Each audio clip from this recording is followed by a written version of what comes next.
Hello, everybody. Welcome to another daily dose of gaming news and all that good stuff. And as always, I'm so published on Rumble and on Patreon for extra support. Any kind of updates and the such, usually I go about on Twitter X. And later today, we'll get another Midnight Suns episode. And tomorrow will be my day off for the channel. So Monday, we'll resume the programming as usual. As always, a quick reminder that I have some complete gameplay series, older ones in 1080p and the most recent ones in 4K. Um, yeah, basically that's the update that I want to give regarding the channel. Let's go to the news. Similarly, there is some rumors with a huge bucket of salt here that supposedly Qualcomm approaches Intel for potential takeover. Again, this comes since the beginning of this year. Intel lost basically 60% of their share value, which is not good. They had I don't know when it was here, peak capitalization of 290 billions, which now it's only not even $90 billion in terms of capitalization. Yeah, there is no confirmation between both parties, no comments at all. Again, this comes from, I think, Wall Street Journal. And even this, if by any chance this takeover is accepted, there will be huge hurdles, especially in terms of regulatory bodies and everything, given how big these companies are in terms of their own market, and some worries regarding any kind of like why, when it happened with Microsoft acquiring Activision, or even when Nvidia tried to attempt to take over our ARM technologies there. Again, this is never going to, even if it accepted by both parties, if it let it be done, it will never be an easy process to give that a go. In terms of the regulatory bodies throughout the world, especially, I think the most concerning is USA. I don't know which regulatory bodies will be in charge of checking what kind of deals it's going to happen here. But yeah, this is at the moment a rumor and no comments from both parties. So again, I think this came out by the fact that Intel is not in a good shape at this moment in time. Hopefully, until at least by the end of the year, I think they're going to launch more CPUs and such. Hopefully, it's a good launch for them, so they can lift up a little bit the price talks there and the capitalization, all that thing, and enters in a better in a better shape for next year, and start recovering from at least this new launch of CPUs they're going to make, even though AMD buys the Ryzen stuff, the AI APUs, the new ones that are coming out are also pretty good. So we'll have to wait and see how it fares in terms of any kind of possibility of this being true. Um, Interesting, Microsoft, the part of the DirectX development teams or engineering teams, I don't know which one is taking, is going to make a transition from DirectX to SPIR-V as an interchange format. Again, this is a little bit tricky, mainly because Microsoft DirectX utilizes DirectX intermediate language as the interchange format. Again, this has to do a lot of with shader programs. Again, that's why, for example, AMD got the developers and the engineers. It's what they do. They work on these things, translating language models and all that stuff. In this case, it will impact mostly games to a certain degree, and any kind of I think even the AI workloads are applicable in this kind of thing. I'm not sure. Don't quote me on that. And by interchange format, it means representation of shader code that can be used by different compilers, allowing its compatibility across all devices in the world. So it's not consoles and PC stuff; it's everything that can handle any kind of this kind of shader code stuff there. And supposedly, again, the reason for transitioning from this DirectX intermediate language to SPIR-V is simple. The major players in the industry, again, Intel, AMD, Qualcomm utilize this format for their respective programs. Again, SPIR-V is kind of open source. That's why the basically everybody except for Microsoft uses this kind of thing. And basically, from what I understand, the SPIR-V thing is uses high-level shader language, and the teams are working on with the creators of the SPIR-V, which is the Kronos Group. So Microsoft is working with the Kronos Group to make this change to initiate early development process. And it's important to note that this transition is a multi-year project, since shifting the whole ecosystem isn't an easy task. Again, I think will take at least 5 years or so. Um, to make it a full transition. At least that's my expectation of this. But yeah, it will. The process is going to start with initially pushing out a set of SPIR-V extensions to support all Direct 3D's current and future shading programming features, allowing with translation tools for cross usage between interchange formats. So basically, they going to use I will say something like a Rosetta Stone kind of a thing there, so it can be automatically translated to so you don't have huge amounts of chokeholds when dealing between these, I will assume, two different languages. Again, I'm not an engineer, so I'm not sure exactly the nitty gritty of these kind of things there. And of course, this development is massive because it will enable major developers in the industry to work on the single platform. SPIR-V, sorry, core design will ensure extensibility, which will enable more rapid innovation on GPU API features. This will not only allow much faster adoption to the relatively ease of development, but switching to SPIR-V will result in a noticeable improvement in hardware capabilities. Again, all around good news in this case. Again, in terms of how it's going to be on the games, I'm not sure. Um, but given that, for example, a DirectX 12 is an API thing that it needs to be installed and used, I'm not sure how, for example, um, I'm not even sure if, for example, porting consoles to PC, or if you have like a game for example from Switch to PC, if it is even possible, or more easier to translate this kind of things there.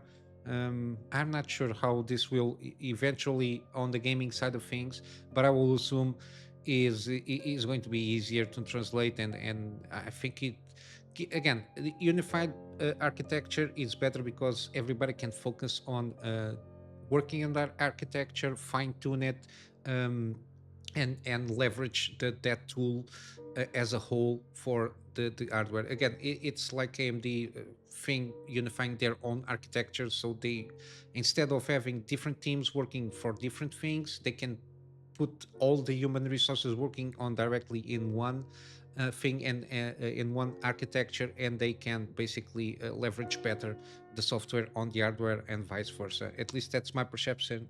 Basically, the correlation with this the DirectX using the SPIR-V kind of a language model there. But yeah, if they say everybody is agreeing this is an excellent news, I'm counting on their expertise and celebrate also. Then on games we got again, this is a little bit breakdown of around a week or so of the around 50 minutes of Crimson Desert gameplay. I covered a little bit this gameplay um, like a week ago or so. But Factsalitive did a pretty good breakdown kind of thing, like a 10-minute video of breaking down certain aspects here. They even pause here on the menu. They go about and speculating what some mechanics might be, which is very interesting. You got the article here. They usually write a lot of those articles, and then they also launch the video there. It's on the article here, the video. It's like 10-15 minutes maximum, and pretty much sums up very well that gameplay footage that I really watched the 50 minutes, and basically it gives a good sum up there. And then to finalize here, we got yesterday late night, at least on my time zone, Colin Moriarty from Sacred Symbols. He founded the kind of funny games, and he worked on IGN for a few years. before going solo. I really do appreciate his format here of the last this last stand media. Um, yeah, I'm not sure. It's Sacred Symbols is the program. They launch one video like long format kind of podcast thing. They have one for PlayStation, one for Xbox, and as such they usually have different themes every day. But yeah, they do pretty good job there, especially from Colin Moriarty. I really do like his approach on the gaming industry. But yeah, he basically he doesn't do journalism anymore in a certain extent, like maintaining contacts on inside sources and all that just to try to get around and do any kind of breaking news. He basically analyzes what's upcoming in terms of the gaming industry. But similarly, somebody from inside Firewalk Studios contact him, and he confirmed here on the video that he had extensive conversations with that person again to try to check if that person he is who he is, and try to again confirm and cross match any kind of information that he might have to again make the claim that this person again that Concord is the situation is much worse than we all thought. Again, the TLDR is basically Concord cost $400 million to make, excluding the price of what Sony paid for the studio there. So a lot of people speculate probably around $100 million by acquiring the studio Firewalk from probably Monsters. Uh, so $500 million of a hole there, of a financial hole. Yeah, and it's very interesting. We had some inklings basically when we had the beta stuff that they launched there. People were complaining and giving some feedback that was not positive, and the information that we got from the studio, they really don't give a crap what people were saying about the game. They just did what they wanted to do, and that's it. And this is a reflection of years in toxic positivity environment inside the studio itself. But yeah, probably Monster was the original owner of Firewalk Studios and Concord before selling to PlayStation Studios, and the original investors had spent already $200 million on the game even before it made to its alpha state, which is just this sentence alone is it's completely bonkers. um, I don't know how you go about doing business decisions with this in any kind of game, um, because even like for example Spider-Man 2, even The Last of Us Part 2, they have budgets like make the game to full release of between 200 to 150 dollars, $250 million. And this game, even before entering in alpha stage, which is something that it's a pre kind of a beta state, so it's not even what they call MVP, which is minimum viability product. They already spent $200 million, and then basically Moriarty says up to the point of the game went to alpha, they already spent 200 million, and it's unclear how much of that money is from probably Monsters and the original investors into the game, and how much of that was Sony. So we have to assume between everybody, the original investors plus probably Masters plus Sony, between all the three, $200 million were spent before even reaching alpha stage, which is completely insane. It continues when the game had $200 million spent on it. It was basically in alpha form in quarter 1 of 2023. So they said they spent 8 years working on this game, so which 7 of them was reaching to alpha stage, which is very weird because they mention some the creative director, I think, and even developers that work on the game on Twitter. They said that it was a project for 8 years. So yeah, it's very confusing how you can. uh, Again, it's very weird, this information, but again, it's not surprising. From that point until the game launched, Sony spent another $200 million of it. So quarter one 2023, so in 1 year, they spent another $200 million on it just to develop a game. Again, this 400 million doesn't account the acquisition of Firewalk Studios from Sony. So at least probably around $100 million or around about. Then Colin continued. The scuttlebutt behind the scenes about Concord is that the game was in a laughable shape when it was shown, basically when the alpha was ready to go. It was in such horrible shape that Sony felt they needed to spend that much money again. So 200 plus 200 millions to get the game to the MVP.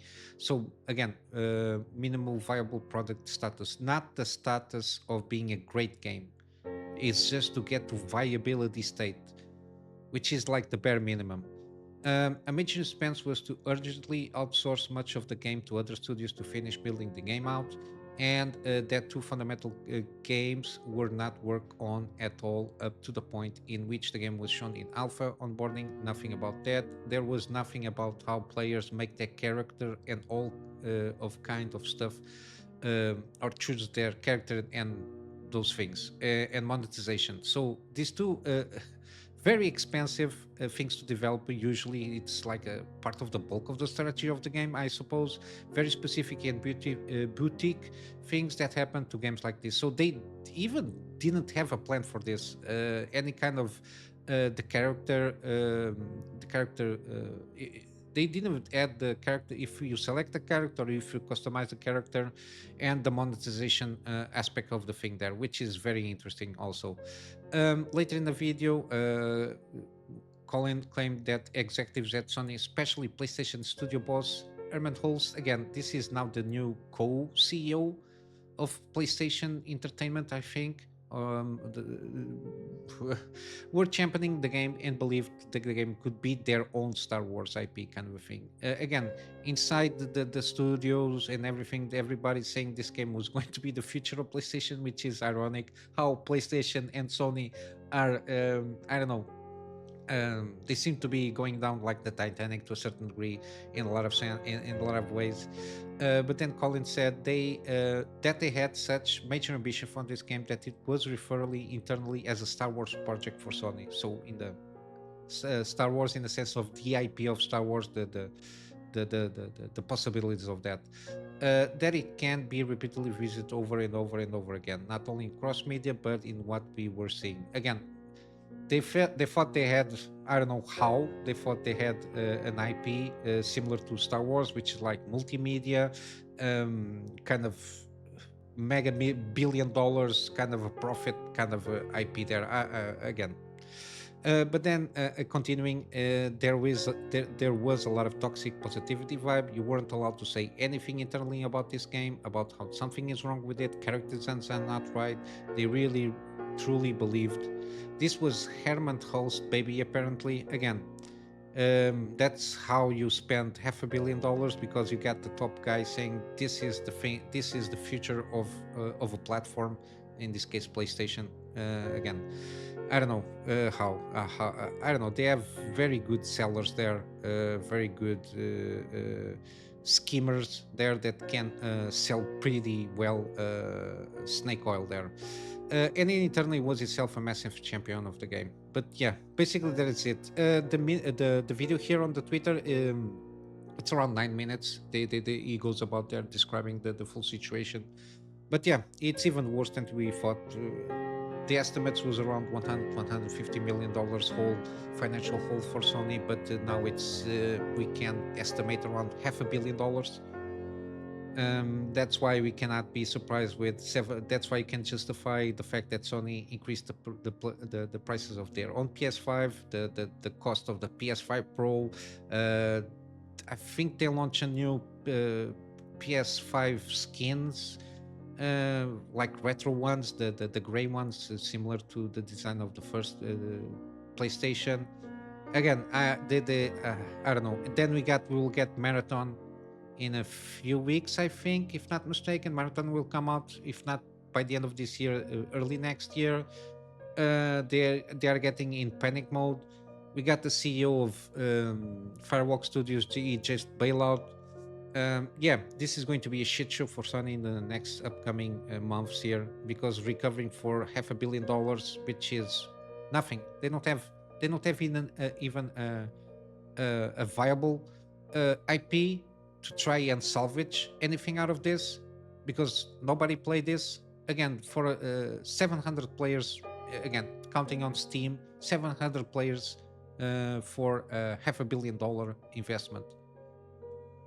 I don't know what to tell you. Um, it is what it is. It's a shit show. It's what it is. Nobody won. The only persons that won was the ones that put the money on the pocket.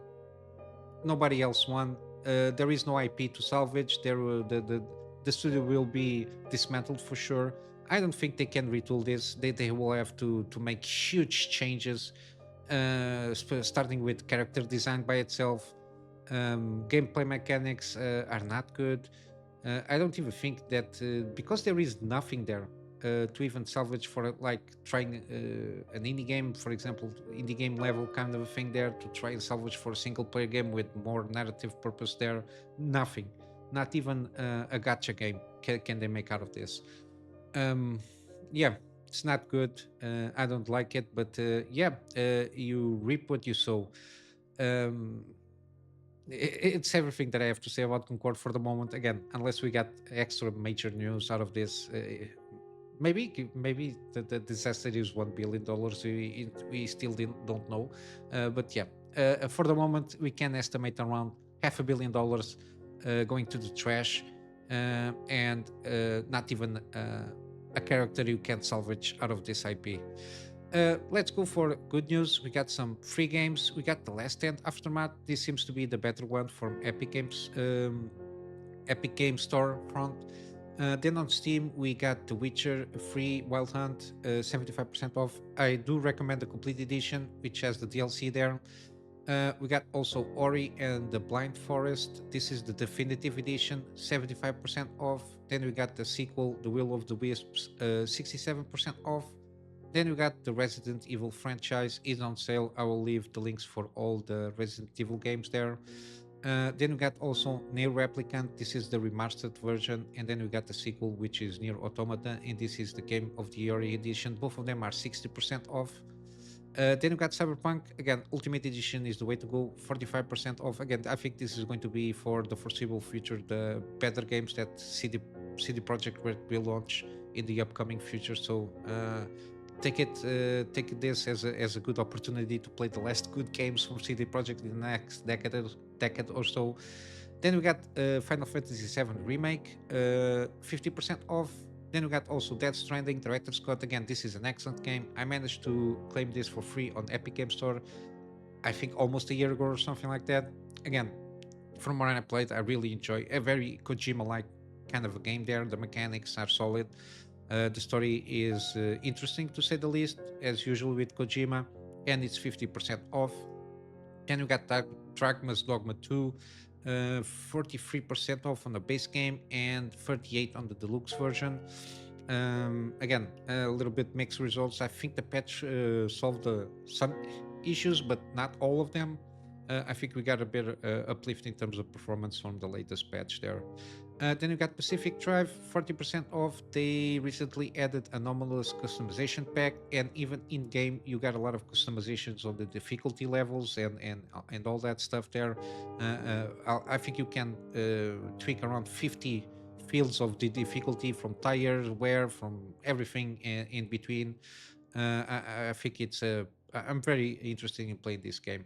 And then lastly, we got Lies of Pi, or P, 40% off. Again, we will have supposedly by the end of the year the DLC launch, hopefully. And yeah, it's 40% off on the base game at this moment. So give it a go.